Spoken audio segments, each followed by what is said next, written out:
বন্ধুরা কেমন আছে সব? তো আজকে একটা নতুন ভিডিও নিয়ে চলে এসেছি, ব্লগ ভিডিও।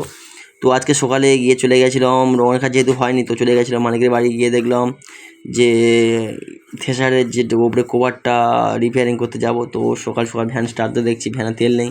তো তারপর ছুটে গেলাম ট্র্যাক্টরের কাছে। ট্র্যাক্টরে গিয়ে ট্র্যাক্টরের একটা পেঁয়াজ খুললেই তেল চলে আসবে। তো তেলটা নিয়ে ড্যামে ভর্তি করে ভ্যানে ঢাললাম। ঢালার পরে দেখছি ভ্যানে আবার স্টার্ট দেওয়ার প্রবলেম হচ্ছে, কি হাওয়া ঢুকে গেছে। তো হাওয়াটা পাস করলাম, হাওয়া পাস করে যাবো, ভ্যানটা বার করবো। ভ্যানটা বার করে এবারে যখন লোড দেবো, রেডি হয়ে গেছে ভ্যান একদম পুরো বার করে, এবারে মাল লোড দিয়ে চলে যাব। হঠাৎ মাত্র যখন ব্যাগ আগে নিয়ে আসছে, দেখছে যে হঠাৎ মাত্র ব্রেক ওয়েল মানে ব্রেকের কোনো কাজ হচ্ছে না।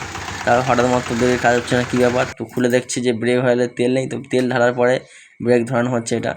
তো ব্রেক ধরানোর পরে কমপ্লিট হয়ে গেছে, 2-3বার এরকম পাম্প করলেই হয়ে গেছে। তারপরে কমপ্লিট হওয়ার পরে জিনিস নিয়ে যাবো দোকানে। তো দোকানদার আসেনি, দোকানদারকে সবাই চেনো, তো দোকানদার রিভিউ পরে দিচ্ছি আমি। তারপর আমরা চলে গেলাম সিট আনতে। তো সিট না হয়ে গেছে, ভিডিও দেখাতে পারিনি। তারপর টিফিন খেয়ে নিলাম। তারপরে এসে দেখছি দোকানদার চলে এসছে। তো আমাদের মালিক কাজ শুরু করে দিয়েছে। সব ছাড়াচ্ছি আমরা এদিকে।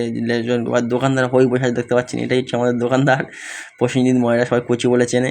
মানে টাইম মেনটেন খুব, মানে যে আর কি গ্যারেজওয়ালা যে আসবে ভ্যান ফ্যান নিয়ে গ্যারেজওয়ালার কাছে, টাইম মেনটেন পাওয়া খুব মুশকিল। তো মানে থেকে করে নিতে হবে। তারপরে আমাদের মালিক লেগে গেছে এদিকে কাজ করতে, মানে ওয়াশিং করতে, সব ক্লিয়ার। ওখানে নতুন আর কি সিলভারের পাতি লাগাবে, টিন লাগাবে।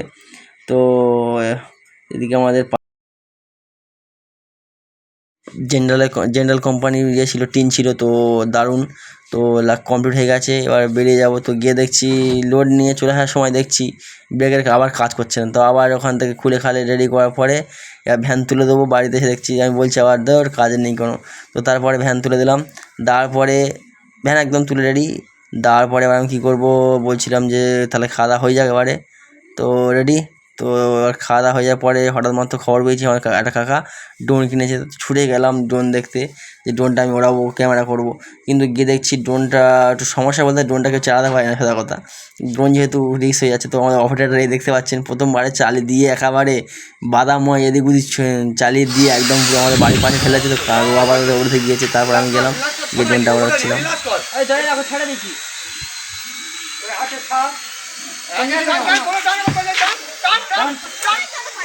তারপরে অ্যাক্সিডেন্টটা বড় ধরনের হয়ে গেছে। তারপরে ওপরেও পড়েছিল। তারপরে বাবুল ভাইকে তুলে দিয়েছিলাম ড্রোনটা পাড়ার জন্যে।